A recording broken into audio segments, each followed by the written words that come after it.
Yeah, just doing some maintenance on my bike. I was gonna put my other tires on, so might as well grease it up, change the diff oil. There's the Zerk fitting there. The Zerk fitting up in there. There's one right there, right there. Your fill plug is a T40 Torx bit. Your drain is a T30. Let's go to the other side.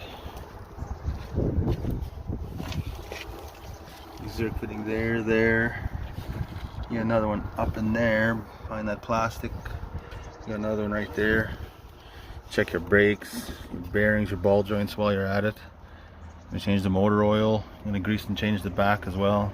I'm just finishing up the back now. There's a Zerk fitting there, there, right there. You can check your brakes in the back as well, like the front. I'm gonna be changing those. Just on the other side now.